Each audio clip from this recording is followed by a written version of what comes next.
What is up? Welcome in another edition of the newly named Vikings Squad Show on Locked On Sports Minnesota and the Locked On Vikings YouTube channel. Find our audio on the Locked On Vikings podcast feed. Thank you for making us your first watch or listen today. For your second one, check out Luke Braun on Locked On Vikings. He's covering camp. We're covering camp. And we are brought to you by Monarch Money. Take control of your finances with Monarch Money. Use code LOCKEDONNFL at monarchmoney.com for 50% off your first year. Before the show is over, day one training camp takeaways. There's plenty of depth chart drama already developing. I pose the question, can the Vikings lead the league in sacks? And we've got crazy camp predictions all before the show is over. Let's meet the panel. Let's whip it around.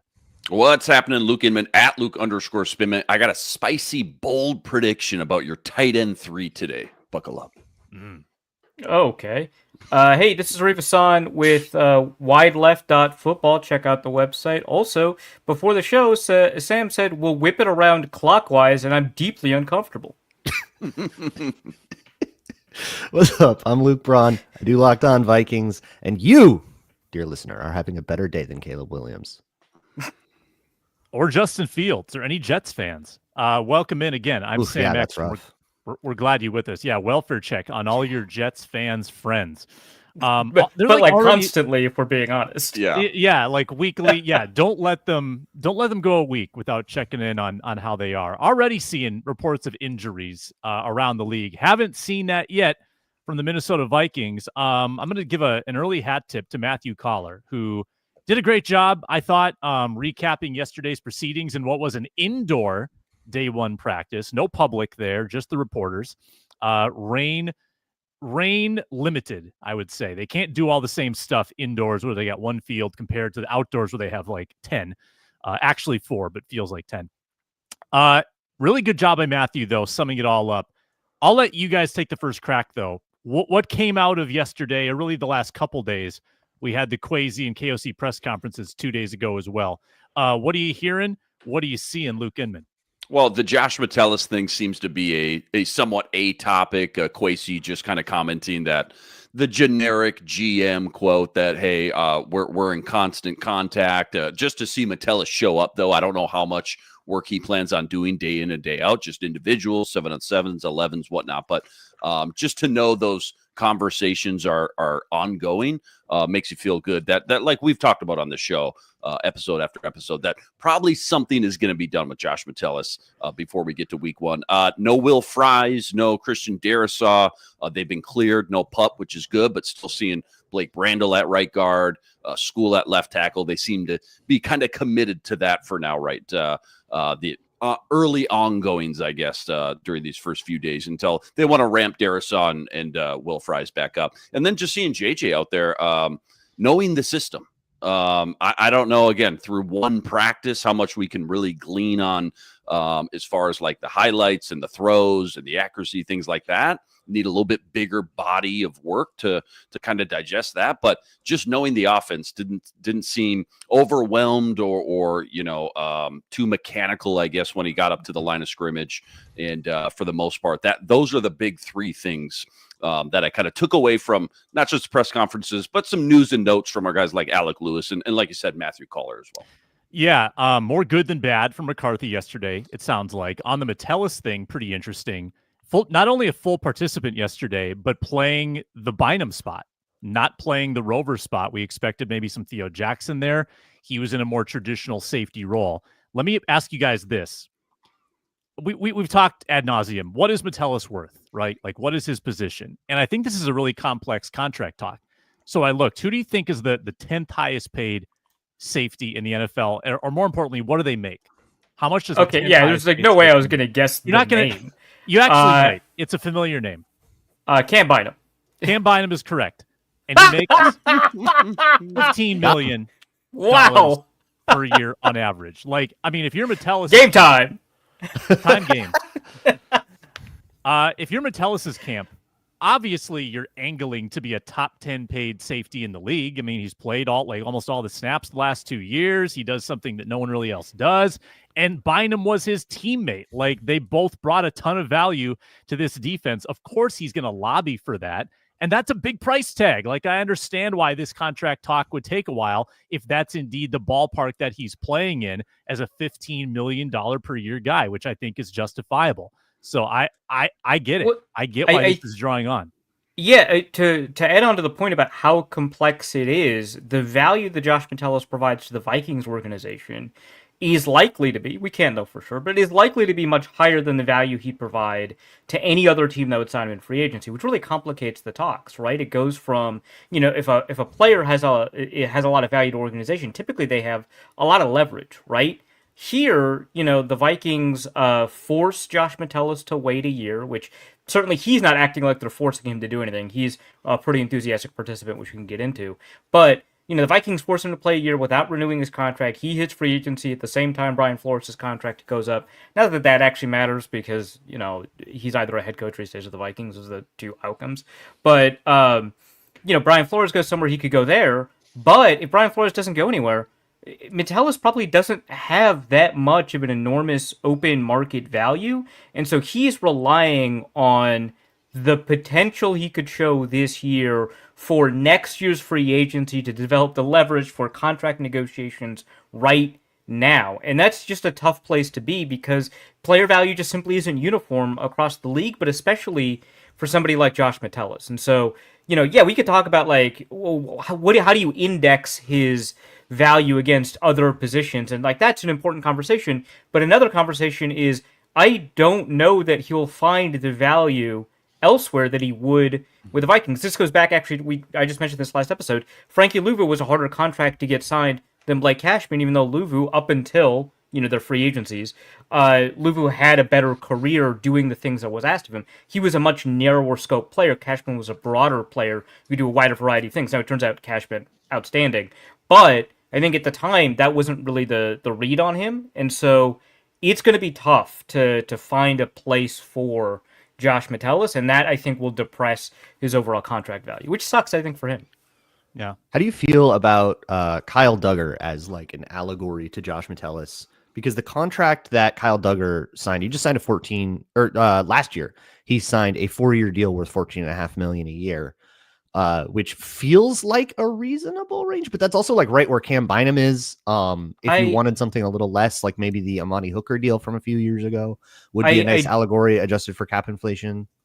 I think that makes sense. I would say that there is a difference between the two in that Duggar, I think, is more obviously athletic and was valued as a second-round pick, which, the Patriots valued him as a second-round pick. Who knows kind of with the rest of the league. Yeah. But he's been on that team for, forever, so. Yeah, no, for sure. They got something they liked. We know that, GMs in, free agency will sometimes rely on their college scouting departments, maybe not as much as, but a good amount for players that might have these question marks. Like, hey, Duggar was used kind of in a unique or interesting way. What did we originally say about him? Which for Metellus, I think looks a little worse. But yeah, I think that that's a pretty reasonable analog. I don't know if we're going to get closer than that. But I do think that there are, some issues here and there that make it not perfectly map on, right? There's no good analogies, basically. Yeah. I thought KOC complimenting Dallas Turner's added strength was interesting. At times last year, thought he seemed a bit small. I think this is good. This is a good development. It depends on what they're asking him to do. It could be a bad development if they want him to drop in coverage a ton. I think even if they wanted to do that, he needed some more oomph. There were some really nasty things that happened to him down the field when he hit the wrong tackle or whatever. He needed some sand in his pants. No, that's fair. I just think he's probably never going to fill the Andrew Van Ginkel role, I think, and I think that they're comfortable with that fact now. He played 392. No, check that. I was comping him to Daniil. Daniil played 392 snaps his rookie year. Turner played 300. And then the second year, Daniil went up to 600. Can the Vikings carve out 600 snaps for Dallas Turner? And again, by the way, Jihad Ward apparently was in the building visiting. I saw at least one report. He was. Titans got him though. Titans. Rip. Yep.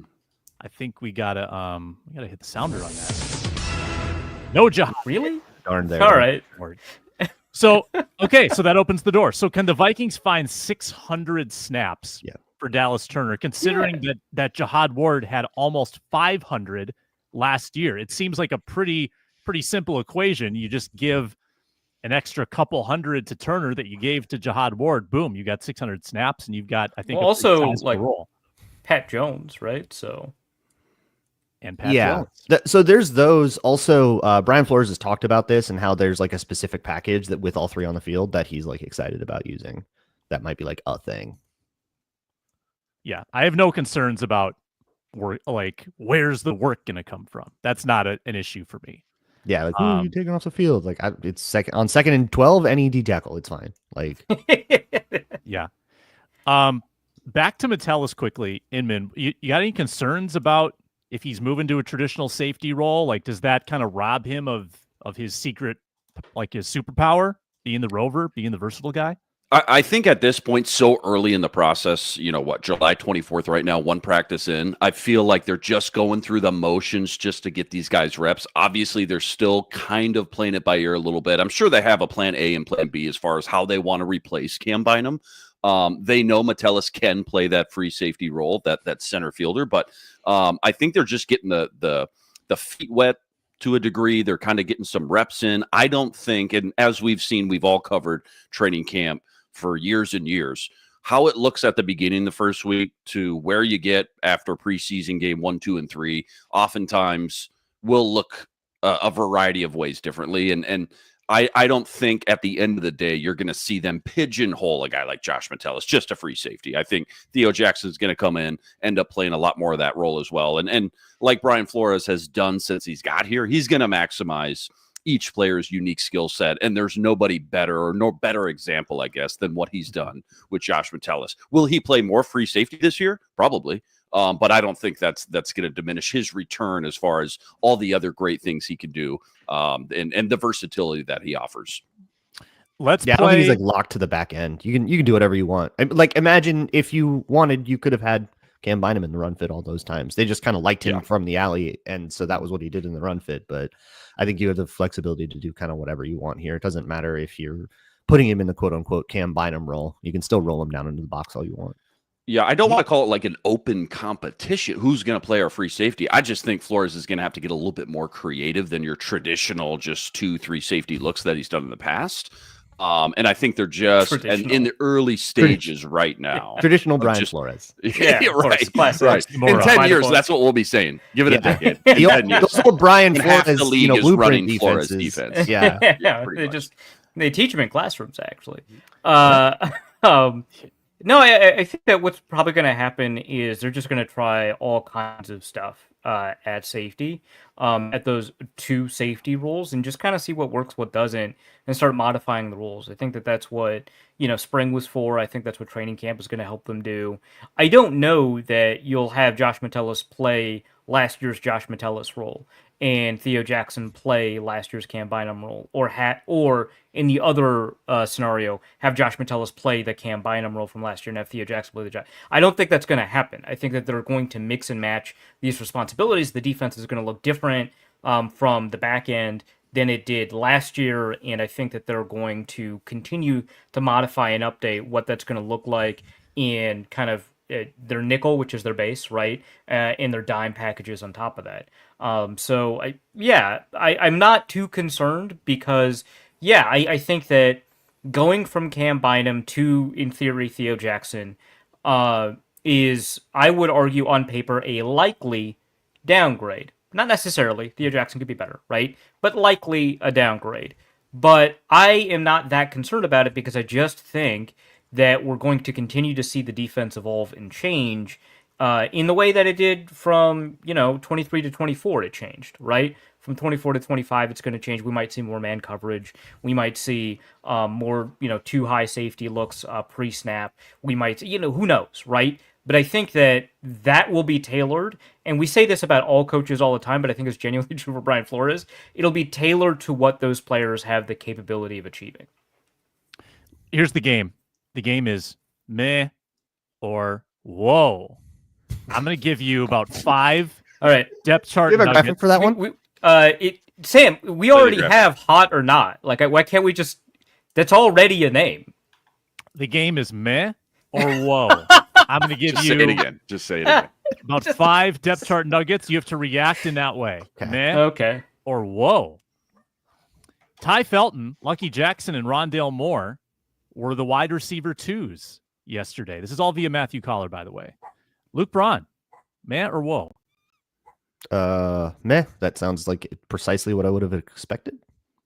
I Who else thought you would- were in love with Tim Jones. Aren't you offended? No Tim Jones? No. Tim Jones is making the roster. That doesn't mean Tim He's Jones. making the is roster on wide special receiver. Okay, teams, I know. but not as a wide receiver. Yeah, he never did anything as a wide receiver in the league. He just like Marcus Sherrills did for like 4 years on Jacksonville, Yeah. and I feel like he's got the goods to keep doing that. Good Dan Chisna. Enough about it. As opposed to Ty Felton, who is just regular Dan Chisna. Just regular meh. Yeah. Yeah. I'm are we all amazed. reacting, or are you just Yeah. picking one of us to react? Okay. No, go ahead. Meh. I don't know like what. I'm not excited about that fact, but also it doesn't change anything in terms of my expectations. Like, yeah, of course, that's what's happening. Yeah. Yeah, meh. I think we Yeah. know who. Yeah. I think we know who the wide receiver 2 is. Right. Right, yeah. Once we get to week 1. So Yeah. again, just Yeah, going it's through TJ Hawkinson. No, we all. Yeah, that's the guy. Yeah. Aaron I Jones, should- wide I should have receiver said 3. Second unit's what I meant to say, not wide receiver 2. Yeah, the intrigue, No, I if there is any, is are any of those guys coming for Jalen Naylor? But it doesn't sound like Kevin O'Connell's in that mindset right now, the way he talks about Jalen Naylor Talking and about his hold on that Speedy. job. Love Speedy. But yeah, I love calling him Speedy. But hey, a lot can happen in camp. Jeff Okudah got first team reps in the nickel over Mekhi Blackman. Meh or whoa, Arif? Little whoa. You know, I'm lower on Jeff Okudah, right, than you are. Whoa, not good though, right? Like that's like, hey, what in the world? But it's a small what in the world, right? Like I think that it was going to be one of the two of them, right? Because like that's starter in the nickel, which I mean, my understanding is that means we've all accepted that Isaiah Rodgers is the starter in quote unquote base, right? So Yeah. Isaiah Rodgers, Byron Murphy, and then in the nickel is Jeff Okudah instead of Mekhi Blackman. And maybe that'll rotate or change throughout camp. I would have expected Blackman, so this is a slight surprise, but it is not an enormous surprise because he was the other contender, basically. I don't Yeah. love it though. Yeah, I'll go mad just because I'm not too surprised to start out. Again, lots going to change. Just start out camp right now. Mekhi Blackman coming off the injury. Jeff Okudah. They just want to see, again, a little trial and error. Just want to see him, what he looks like in the nickel, getting those first team reps. If this stays the same after week 2 and 3, maybe that'll turn into, like Arif said, a little whoa. A little whoa. Yeah. Can I add a third Tiny whoa. option? Can I add a third option that's just oof? Because yikes, boy, it's bad. A lot of people all offseason tried to tell me his corner group was like fine, and Flores will figure it out. We got Jeff Okudah starting in the nickel right now. Mekhi Blackman can't overcome like you mean busts. first round pick Jeff Okudah? Yeah, first round turbo top bust. 3 pick. Jeff Okudah and Mekhi Top Blackman 3. can't over. I mean, look, I anticipated that to be a sort of an open competition. So if it's not a competition, that would be a bit of a surprise to me. But yeah, camp is long, and that doesn't feel like an unwinnable job with Okudah. But like, I don't know, if you can't find 3 people better than Jeffrey Okudah, then I don't know. I don't feel like you did the offseason right. I feel like we can start criticizing this. No. Yeah, let me share a little tidbit that I received from an editor back when I worked at The Athletic. I wrote the sentence, anytime, this is like in the offseason, right?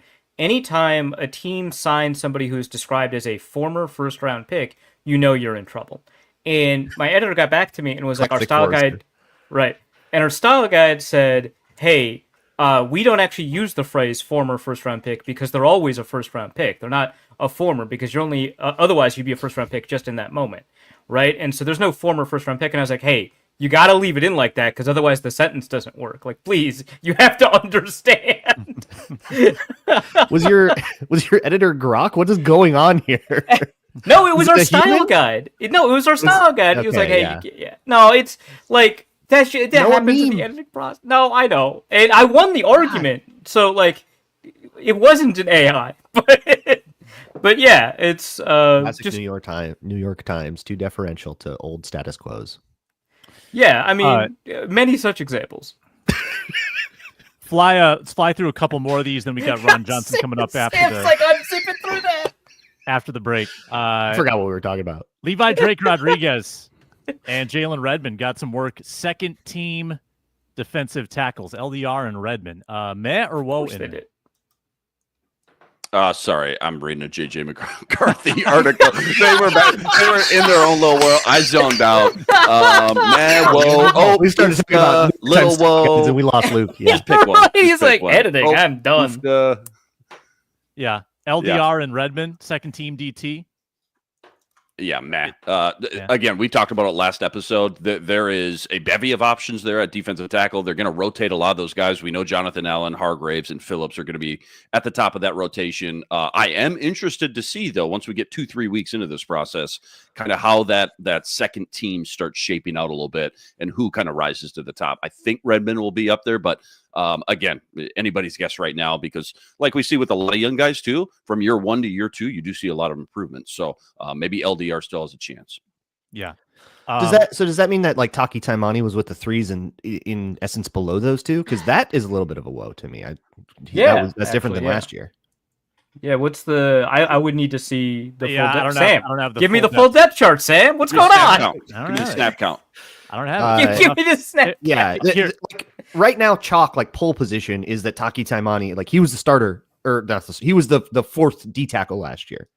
So like chalk would be that he is the primary second team guy, and that Redmond and LDR are the ones like rotating in, or if it's base and you got all three of those guys out, like that would be the second team to me. If Taki Taimani is the one rotating out in like 4 down sets, that's actually kind of interesting to me. Lastly, just to expedite this, I'm just going to give you the last couple. Tell me if any of them are woes to you. Zemaiah Vaughn got some second team corner work with Dwight McGlothern. Whoa, that is a whoa. Let's go. Yeah, let's go. That's your guy. Love that. OTA hype didn't lie, maybe. Yeah, well, okay. To be clear, that he was Sam's guy before the OTA hype, so I do want to give Sam that credit. Thank you. Wow! So this could be a big one. Yeah. Thank you. And we should say this for Ron Johnson. Ask Ron after the break. Kobe King getting some second team linebacker work with Eric Wilson over Brian Asamoah. We'll ask Ron about that and plenty more when we come back. On Boomer Sooner, baby. Viking Squad Show. Brought to you by Yahoo Fantasy. Fantasy football is back, baby. Fire up the group chat. Get your draft board ready. Get the loser punishment all picked out. Buckle up for the season of breakouts, busts, and all the overreaction that we like to live for with fantasy football. It's all going down at Yahoo Fantasy. Whether you're a veteran for the last 28 years or you're a first-timer, Yahoo Fantasy makes fantasy football fun, easy, great mobile app. Smack talk. Oh, it just hits right in the message boards. For their 28-year anniversary of fantasy greatness, Yahoo Fantasy is dropping 28 big new features over 28 days, giving you more ways to play, more ways to draft, more ways to win. All begins August 4th. Stay tuned and get started by creating or joining Yahoo Fantasy Football League at yahoofantasy.com/lockedonnfl. That's yahoofantasy.com/lockedonnfl. Let's make this fantasy season the best one yet, huh?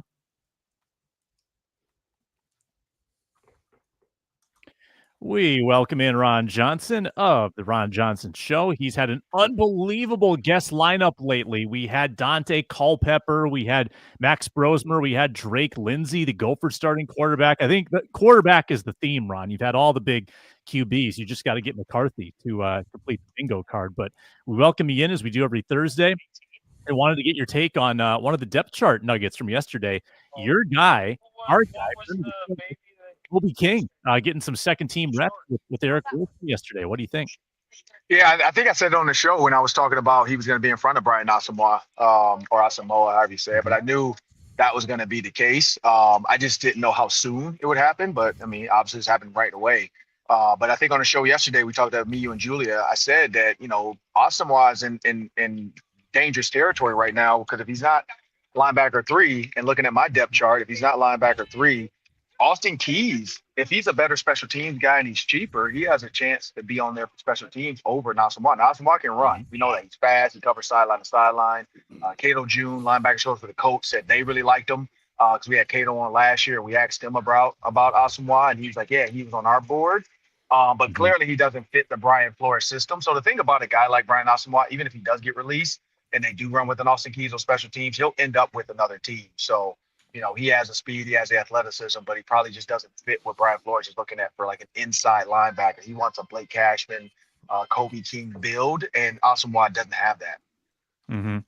I think with Flores, in some ways, I think of Flores as like a bit of an O'Connell with quarterbacks. Like he can take somebody, like Shaq Griffin and Stephon Gilmore. I don't know if the arrow was really pointing up on their careers, but they had great years under Brian Flores. And I wonder if they can do the same with Jeff Okudah. We were just talking about how they used Okudah in the first team nickel yesterday. Do you think that is that a thing with this system, that it can take players that may have been in bad setups and turn them into successful defensive players under Flores?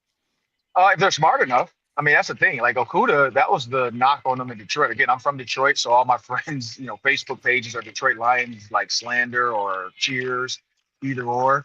And a lot of it, they hate Jeff Okudah in Detroit. Like they absolutely hated him. And they said a little bit of it was just he was in the wrong place at the wrong time. It could have been, maybe the defense that they were running at the time was a little bit confusing to him.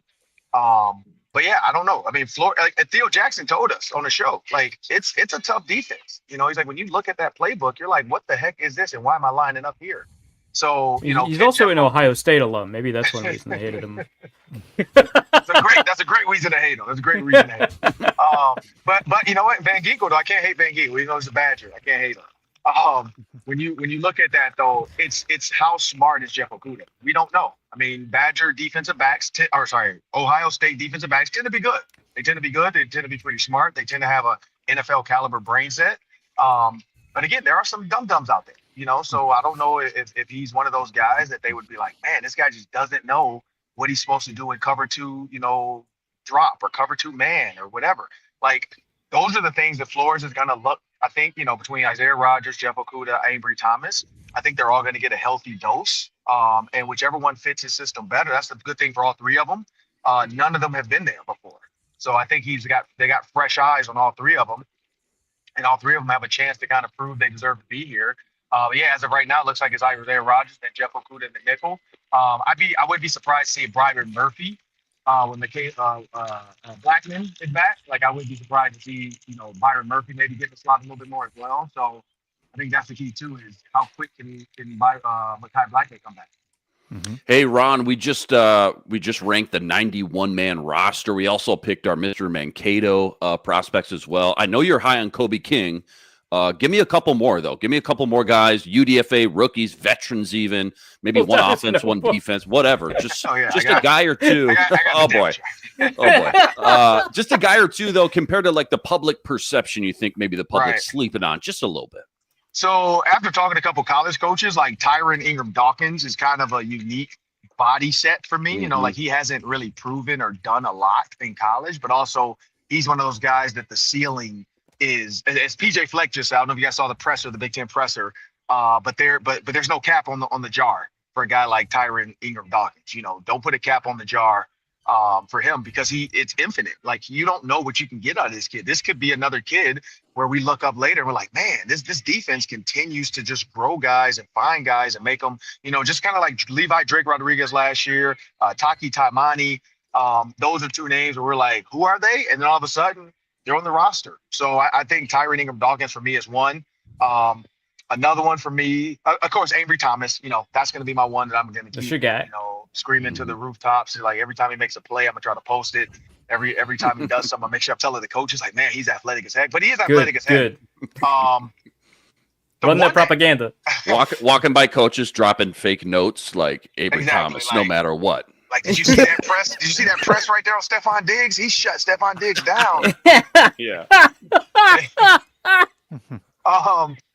Another one for me though that's kind of like I'm intrigued to see what he does is Deshaun Jones. You know, we know about Rondell Moore, we know about Felton.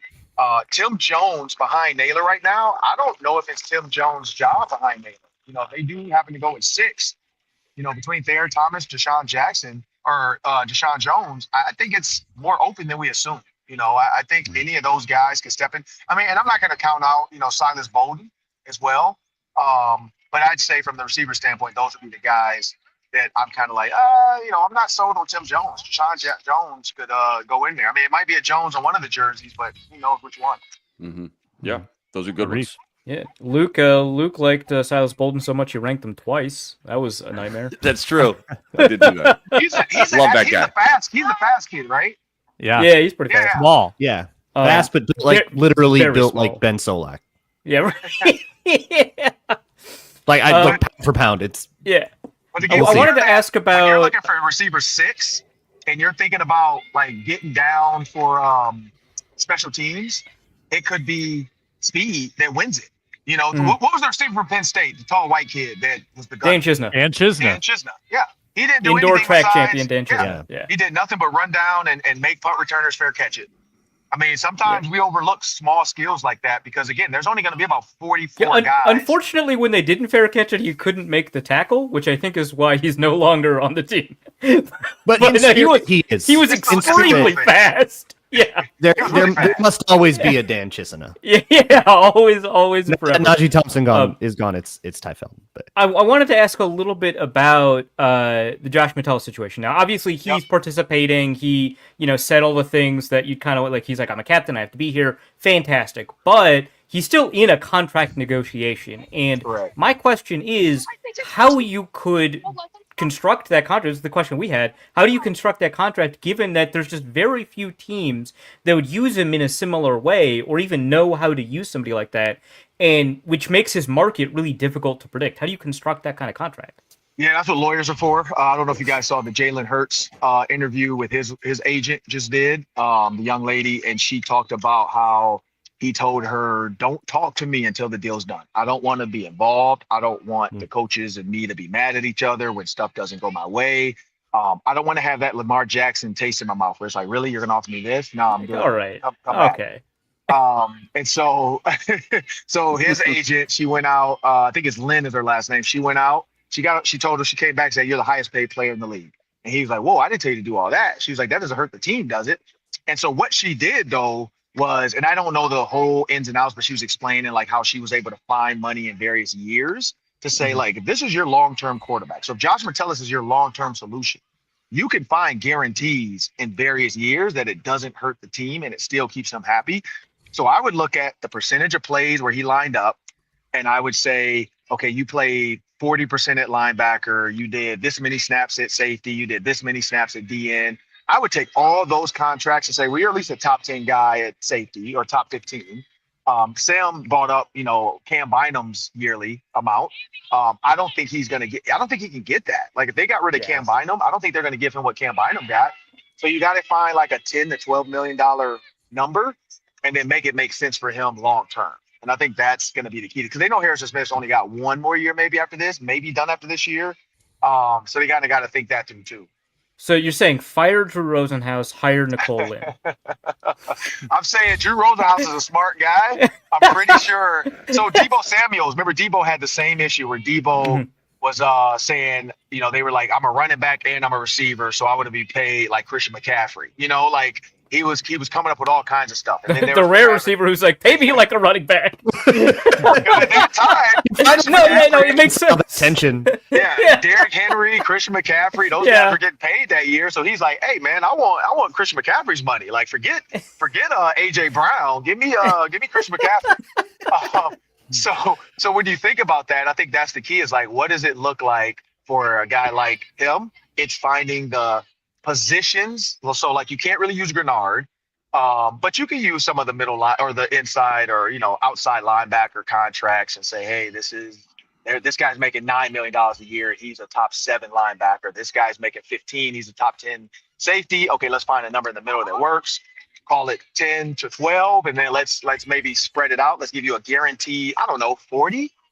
I think that would make anybody happy. Especially, I mean, when you look at Josh Metellus' trajectory of late round pick, Didn't even think he'd be where he's at right now. Brian Flores is putting him in this defense. I don't know if he has as much success in another defense. So I think he has to take all that into account, because we heard Everson Griffin say this, that he wish he had stayed in Minnesota instead of taking the same amount of money to go to another team, because you have to start all over again. If it doesn't work, now you regret leaving. Mm-hmm. Yeah, I wanted to ask a little bit more about something you just said, Ron, because part of this calculus with Joshua Metellus is that he is going to be on this team for longer than Brian Flores is, right? If he signs this deal, he's going to be here for years and years. Eventually, Flores will leave for a head coaching job or for whatever. So how does Joshua Metellus's value change in a post Brian Flores world?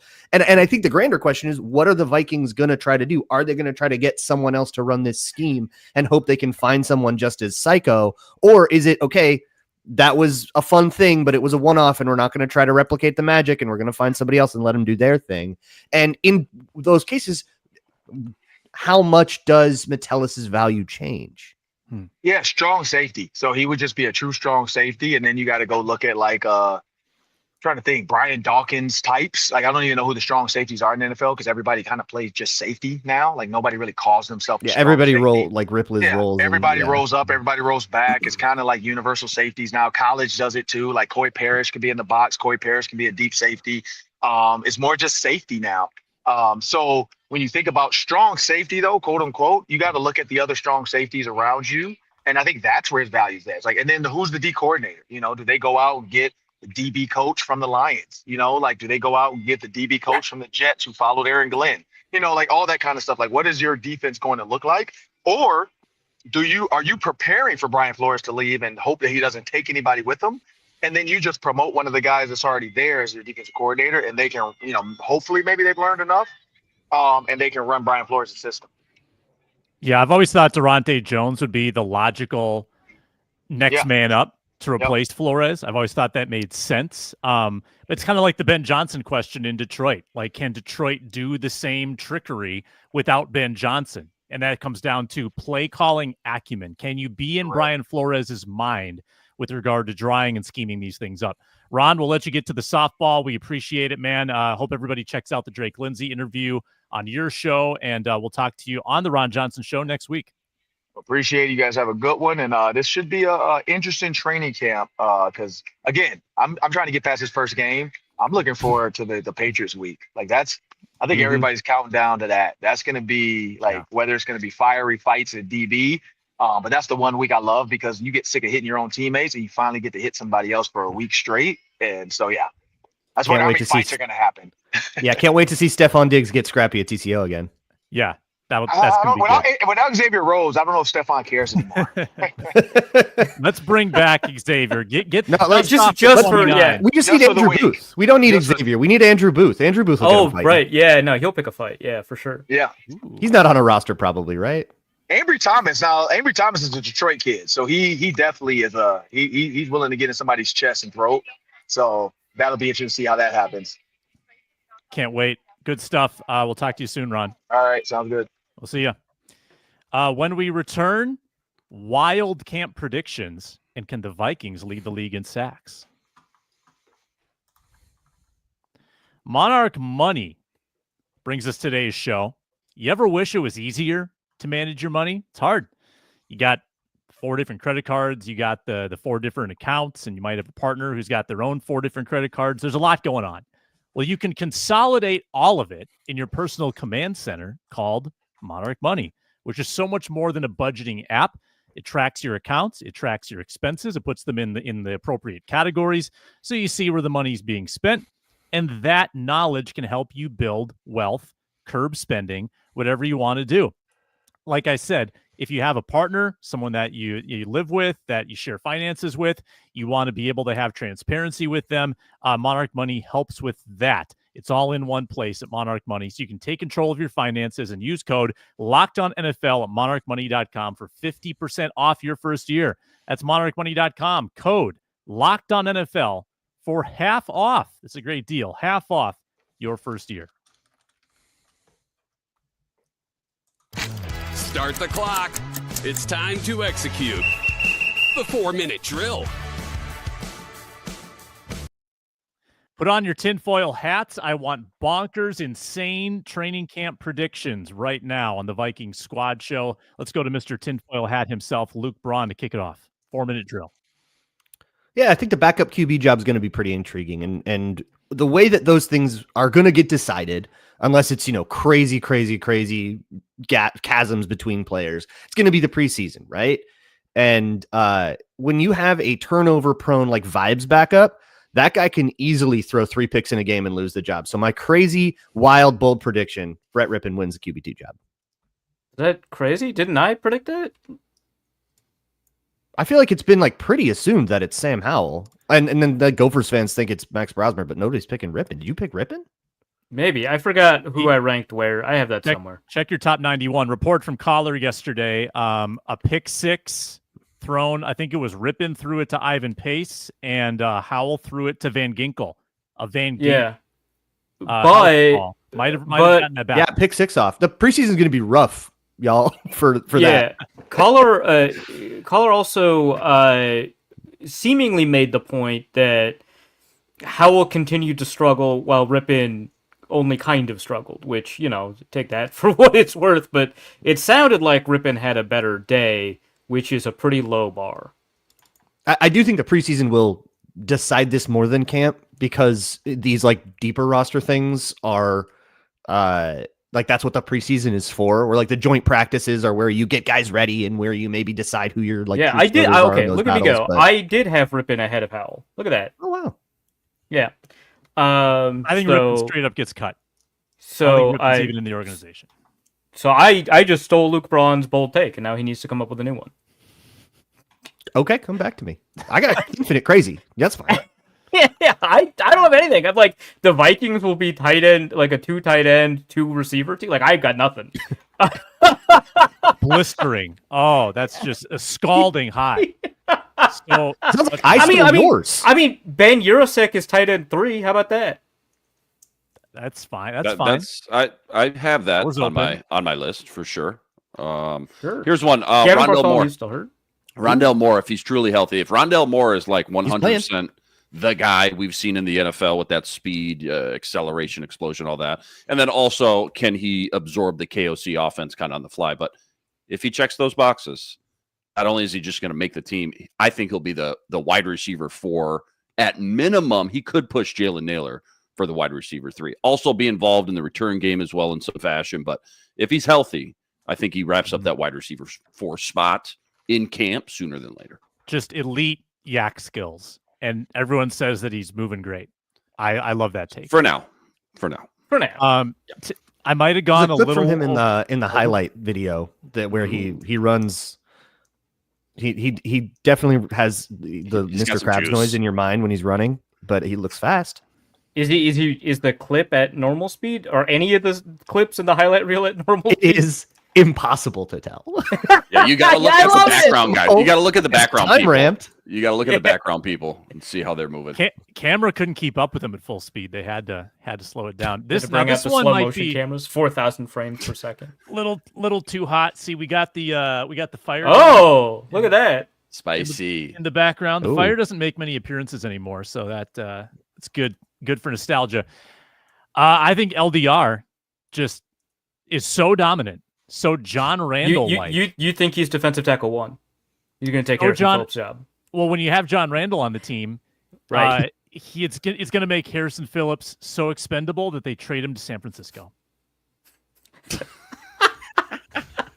San Francisco's like, hey, that would actually. San Francisco really needs that. That actually works out really. Yeah, that works out really well for them. You needed to throw a gallon of gas on that fire to match the heat that you just brought with how spicy that take was. I was like, hey, clearly I'm a believer. John Randall. I'm drinking the LDR Kool-Aid. Let's 30 years later, circle of life. Here we go. I'm buying in to the day 1 depth chart nugget. Oh, Steven Sager has a blistering one in the comments. Steven Sager. No other Vikings get put on PUP, NFLPI, or IR lists from here to 53-man roster day. Why would you put that in the ether, dude? What is wrong with you? You see my camera shaking? That's me aggressively knocking on this wooden table. Okay, you want another one? I'll throw out another one. Yeah, let's go. Undrafted rookies make the team. Did Four. you say More than last year. Four. I don't How many agree. made it last year? 3? 2? Okay, Urasek. Right. Zemiah Vaughn. Zemiah Vaughn. Vaughn, Okay. Right. Batty. Tyler Tyler Batty. Batty. Okay. Yeah, Tyler you need like a Batty. Tyler Batty. Okay. And Bryson Nesbitt. Two tight ends. Ugh. What about Trey Stewart? Trey Stewart replaced. Yeah, I was like here for those 3, and then you're like, One of those Austin Keys. Ron was just talking about him. Well, how about Dwight McGlough? He's a UDFA. No, okay. UDFA rookie. UDFA Okay. rookie. UDFA Wow. rookie. Okay. All right. Yeah. 4 undrafted rookies. I literally wrote down that exact phrase. 4 UDFAs make the team, and when we put together our 53s, I don't know, 2 months ago, I didn't think there were that many openings, and now I'm starting to see the openings. Yeah. They're everywhere. Yeah. The path Where this is could happen. widening. Yeah. Yeah. For Wide sure. open. You're You got, heavy at like, the top on the first team, but you get to teams 2 and 3, and it's pretty fluid situation going on in some of those departments. for sure. Could the Vikings lead the league in sacks? Quick pause, then we debate.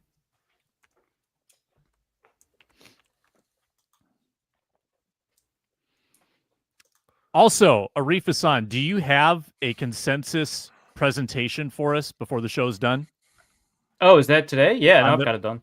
You do. Okay, so Yeah. so our He top acts like he 91 doesn't have it up and roster ready. rankings. Like, oh, what that? Arif's going It's to in one of boil it those down tabs. into a consensus board. I love it. Before we do that, can the Vikings lead the league in sacks? For reference, let me just create the foundation here. Vikings were tied for 4th last year. They had 49 sacks. The league leader over the last 5 years on average had 61. Now the range is wide. Some, like Pittsburgh, had 55 sacks and led the league one year. The Eagles had 70 sacks Mhm. That and was won the league nuts. That was wild. one year. Yeah. Average is 61. So can the Vikings muster 61 sacks out of this group and lead the league in that category? I'm going to go no, and that's not because they've got a bad pass rush or anything like that. I think the Vikings are not built to lead the league in sacks because they force quick throws. So the Vikings had the 3rd or 4th fastest, depending on who you ask, time to throw for opposing quarterbacks, and that is a product of their league-leading blitz rate. And I think you take a look at the other teams that like typically had pretty high blitz rates, and they usually don't, also lead the league in sacks. There is one counterexample. Denver Broncos, really high blitz rate team, led the league in sacks. But for the most part, teams with really high blitz rates don't necessarily lead the league in sacks. They have a lot of pressures, which technically the Vikings didn't have, or they force fast times to throw. And the Vikings' whole strategy is to create obvious bailout options for their quarterbacks and then take advantage of those bailout options, either by forcing a tackle on 3rd down to force a punt, or, force a 4th down. The Vikings led the league in 4th down stops last year, or get a pick. They did that pretty well. They led the league in interceptions. They led the league. They tied for the league in turnovers. So, no, I don't think they'll lead the league in sacks, and I don't think that's an issue. Yeah, totally agree. I think one more layer to it too. Again, totally agree and echo. Like they got the dominant D line, they got the edge rushers, they got the top tier talent, they got a D coordinator that knows what he's doing, how to maximize each guy, put them in great positions. But another layer to that as well is I think you got to have an offense that can build some cushy leads in games, so you can pin your ears back and drive some of those numbers up in garbage time, 4th quarter, 2-minute drill, whatever it may be. I feel like that's part of it that's just kind of out of the defense's control, obviously. And I don't know with a first-time quarterback starting, as much as I'm optimistic about J.J. McCarthy and KOC working together, I don't know how many times they're going to be up 10, 13, 14 points late in games, knowing how much they want to establish the run this year. They want to slow things down a little bit more to help J.J. McCarthy, obviously. But they definitely have the talent. That box is checked. The other part, as far as the offense and what, Arif pointed out as well, I don't think kind of work in their favor to feel confident saying they could be number one. Right. So I think with leading, it's always going to be a better bet to just take the field versus any specific team, which kind of makes it really difficult to be like, all right, egghead. They'll lead the league in sacks. I think they're built to be very good at getting sacks, but to lead the league, that standard is so much higher. And I look at there's some nasty O-lines on the schedule too, which I think is part of this. You know, this is fueled by those games where you get 9 sacks against an idiot O-line that doesn't know what they're doing. And like how many sacks they got like a whole bunch against the Titans, right? Because that was like an idiot O-line. So the you need a good Chaz Green in there. You know? Yeah. The fantasy podcaster who I think was like rotating at that point. But like the lines in the division, I mean, the Bears improved their line quite a bit. The opportunities on Detroit's line are probably going to be on the interior now that they don't have Frank Ragnow, and that's not where the Vikings are built, I think, to do their most damage. They're built to do it through like Jonathan Grenard, right?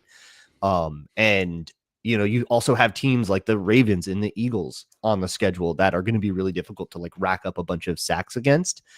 That's probably like kind of to Arif's point, probably not the game plan you're going to like take against those guys is to like blitz the crap out of everybody and try to, you know, generate a bunch of sacks. You're going to try to maybe attack them in a different way.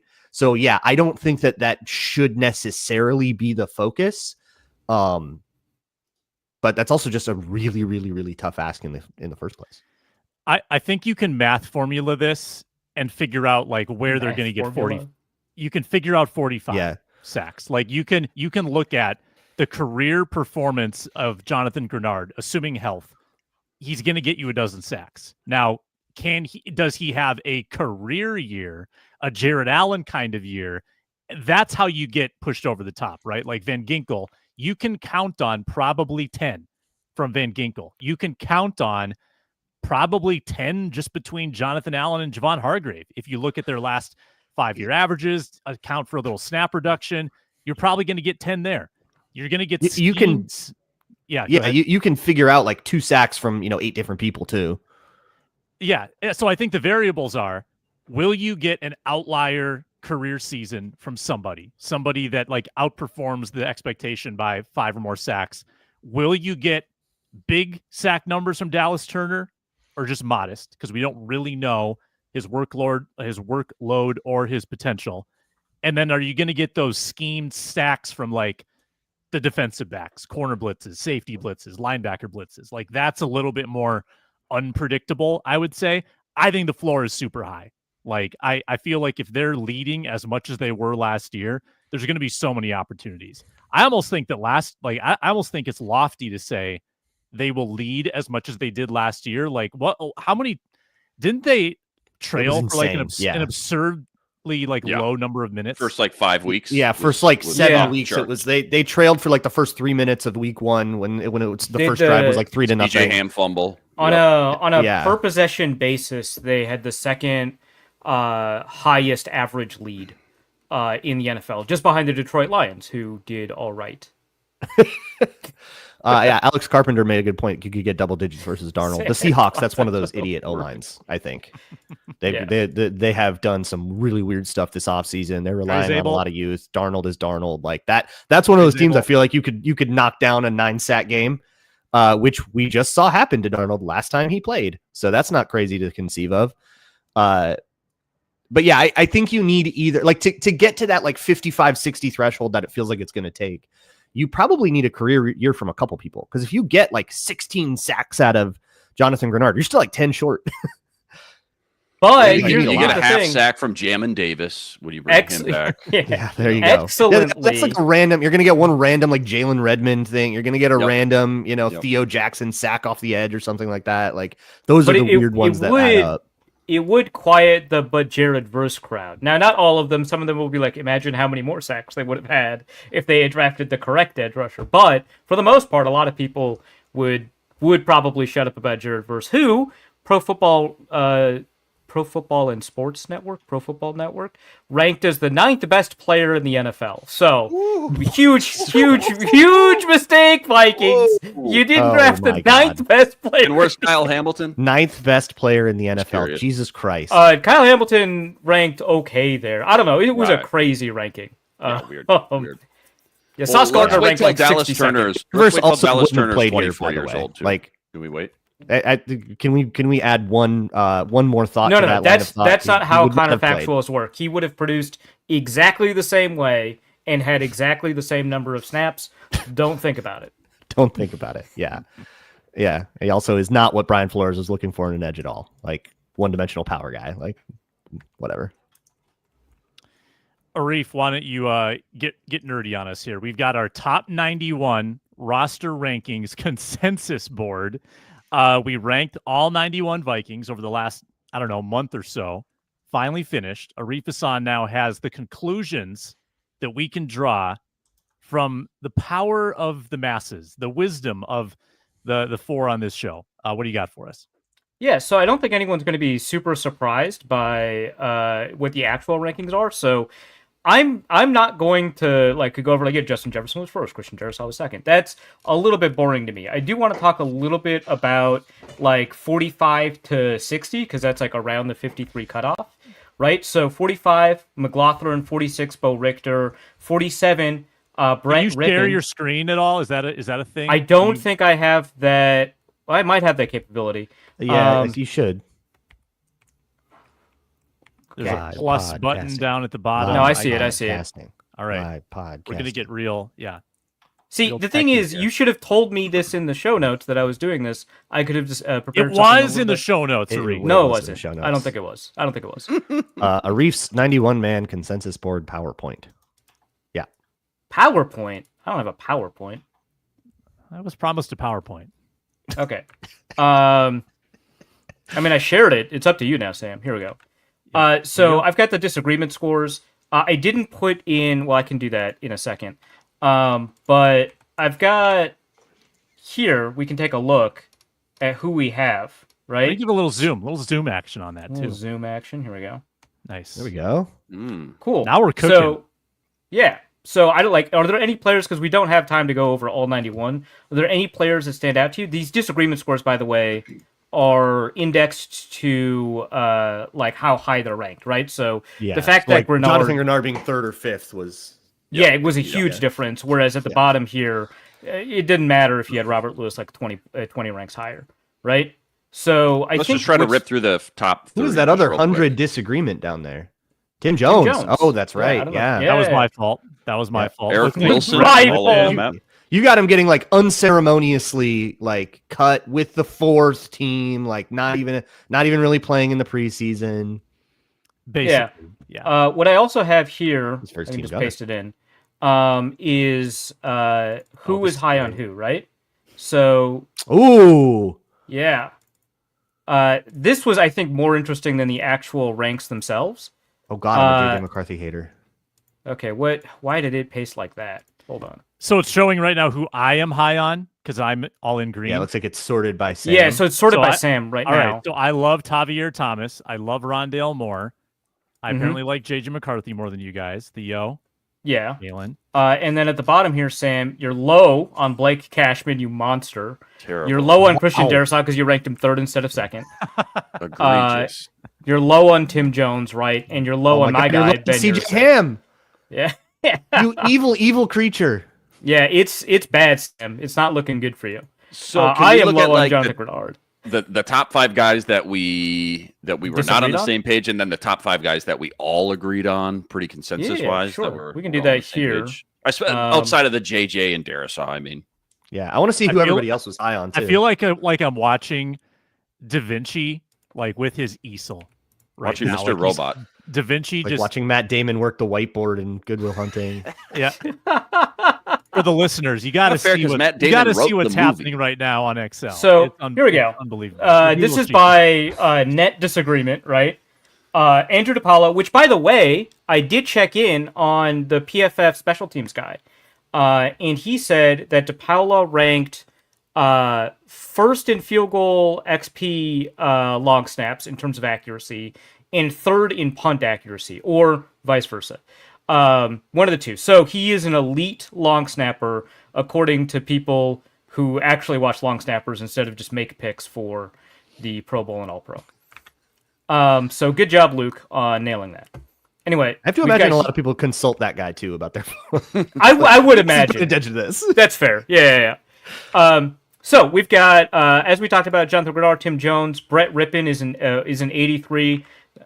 I just like him, so I guess that's what happened there. Aaron Jones, I find that interesting. I wonder if that's like a positional value thing here. or like a Jordan Mason. Like, how do you rank the two next to each other? It definitely looks like disagreement is weighted towards starters.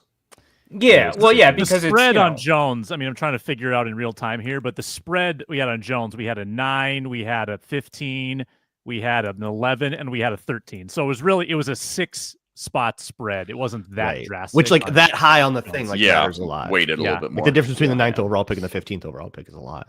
Yeah. So we could take a look here at who each individual was high on. I was super high on Brian O'Neill, as you all know. I ranked him like 3rd or something. And the collective rank was 10th. So we've got Luke Inman high on Jordan Mason and Tim Jones and Walter Rouse for some reason. There we go. So my Avon 4. Don't forget that one. Sure. We've got Luke Braun high on DePaula. Yes. Elite long snapper. Jonathan Allen. I think that's also just a product too. of being Respect low on Javon Hargrave. We can see if he is. I am definitely really low on Harrison Phillips. That's it. that I don't feel great about. I actually wish I would have bumped up Jonathan Allen a couple spots. I think my logic was Harrison Phillips is probably going to come off the field a little more than he did before. Okay. Yeah. Now we have pass rushing D tackles, you know? Yeah. I was low go on Byron to that. Arif, can you go to just the bubble? Go to like spot 53 on just the overall consensus and see kind of who we prefer of the bubble guys. Sure. Yeah. So 53, we've got Gavin Bartholomew, who by the way is on the pup. Levi Drake Rodriguez 52. Asamoah 54. He might be done. He might be off this team. If he's already immediately behind the rookie on the depth chart, it's pretty Jover. Yeah. That's bad. Yeah. That's rough. Zamaya Vaughn 56, even though we all like him. Yeah.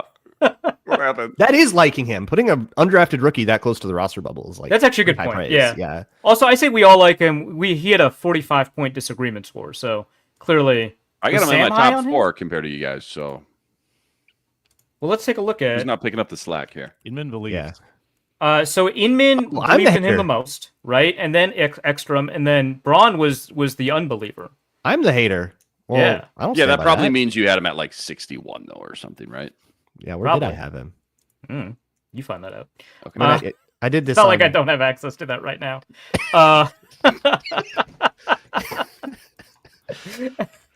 What Black Mirror episode are we in right now? What are we watching right now?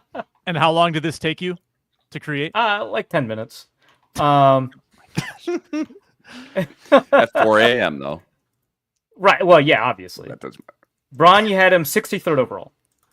Okay, no, I stand by that. Yeah. Okay. Like definite practice squad outside practice squad guys. That seems good. Yeah, some practice squad guys in here.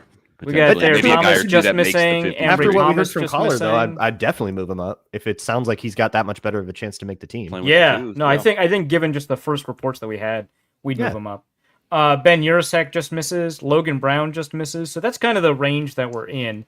Gabe Murphy makes the consensus team, which I don't think that's a guarantee, right? So that's a good spot for him. He's kind of like a trendy surprise cut pick. Murphy was getting second team reps with Batty yesterday. Batty was getting second team reps and you didn't lead with that?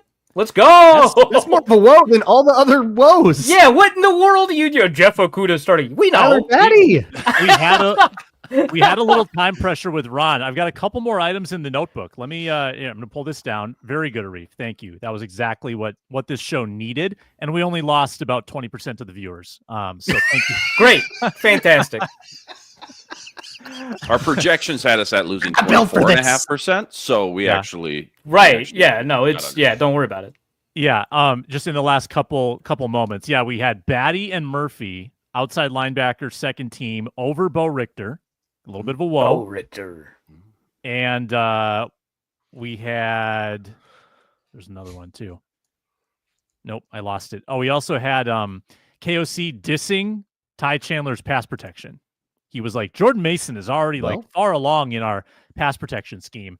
Ty Chandler, on the other hand, let me tell you what, last year there was a play where he had a really good run, but then he blew the pass protection, and that's why he didn't see as much time. And I said that? I think I know exactly. That's so direct. I think it was in the Atlanta game. Wow. Yeah, that's. Well, I don't know how many times I hear a coach do that. That was almost Zimmerish, man. That was KOC's guy, right? You drafted him. Why'd you do that? We love this guy, but he sucks. But I said it in a positive way, so no one's mad at me. Well, Quasey's picking random guys too. I'll do one. That is not an invulnerable player. With the kickoff return stuff like mattering a little more now, and a couple of spicy undrafted rookies coming for his job. Like that RB3 job is absolutely there for the taking if one of those guys. Main running back, what's his name? Like Xavier Scott or something like that? Yeah, Xavier Scott, Army brat. Yeah, let's go. Maine running back and a Jacksonville State running back. Was it the Maine Bears, Maine Black Bears, something like that? Yeah, the Maine Black Bears. Let's go. Known for hockey. Don't think it's a D1 football program. Don't worry about it. Most absurd quote to come out of yesterday, I think, or most overreactive camp quote. TJ Hawkinson saying that JJ McCarthy's ball reminds him of Matthew Stafford's ball.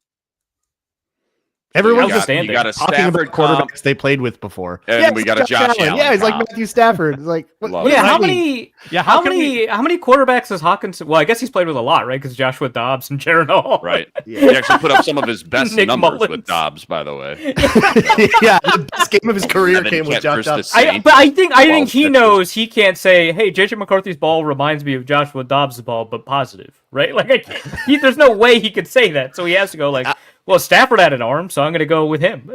I think we have to put all of these comments from players away until Justin Jefferson's like, yeah, he's got the Joe Burrow juice. That's the one I'll take seriously. Because there was a report with Alec Lewis mentioned that that JJ McCarthy feathered in a tight window throw to Justin Jefferson, who dropped it.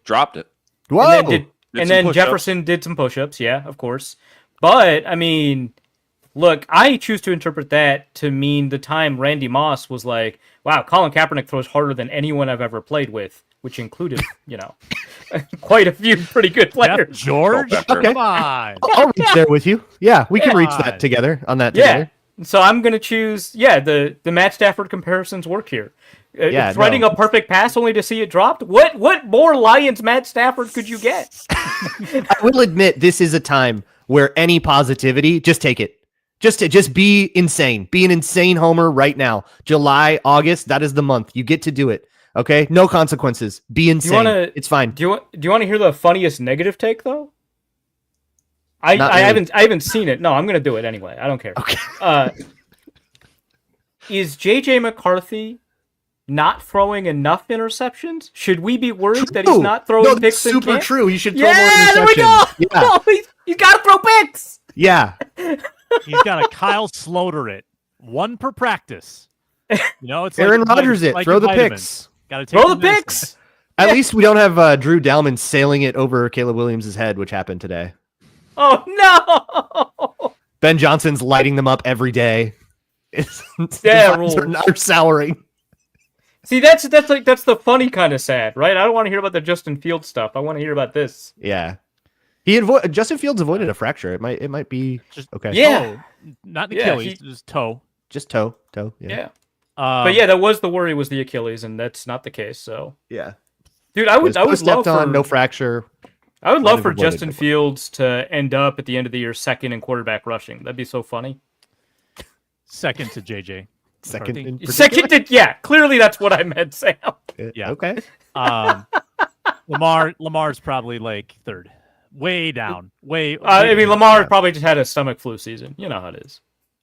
Yeah. He got scurvy. It's fine. Couple Tyler Huntley games, even though he's not there anymore. He's got the rickets this year. Off the rails. Questionable vapors. That's what happens when you have them pull up a spreadsheet, Sam. His four humors are imbalanced. Someone get him some snake oil. I love this. It. As soon as we hit the hour mark, we're through. We're cooked. That might have been the best bit of the show, though. So congratulations to everybody who stuck around. Yeah. 19th century Lamar Jackson ailments. Yeah, good crew today. Join us every Monday and Thursday for this. We'll be reacting to all the camp news. Monday we're going to have a lot to react to because we've got big practice on Saturday. I think the pads come on. Crowd's going to be out there. We're also picking our preseason fantasy teams. This has become like an iconic annual. Oh my gosh. Oh God, I got to lock in. Oh man, I'm going to lose again. I can't wait. No, I got last time. I've gotten last in like everything. Don't worry about it. Oh, okay, great. I'm going to be third again. I can't wait. I think Inman won last I just know I was like right. relying hard sounds on waivers every single week in the preseason. I was like, oh, my running back got cut, or oh, my wide receiver got traded, or it was just something. It was like, oh, he got hurt, so It I would just be don't have a hilarious tight if end. you can find the rosters from last year, Sam, just to look Yeah, at. I Actually, think yeah, I ended that up would be making a funny big names bet on there. on like the third game's snap counts and was just wrong on that. Yeah, I mean, which is kind of how you have to do it at the end, right? Yeah. Yeah, I was like trying to take like the guys that I thought would be on the third team and would play a whole bunch in the Yeah. last game. Play And I this was whole just second yeah. half. Yeah. Yeah, Yeah, enormous. didn't work. All right. That's our show, Minnesota. Check that Viking Squad show, newly rebranded. We appreciate you being here. Luke Inman, Luke Braun, Arif Hasan, I'm Sam Ekstrom. Find us on the Locked On Vikings podcast feed. We will be back with you on Monday.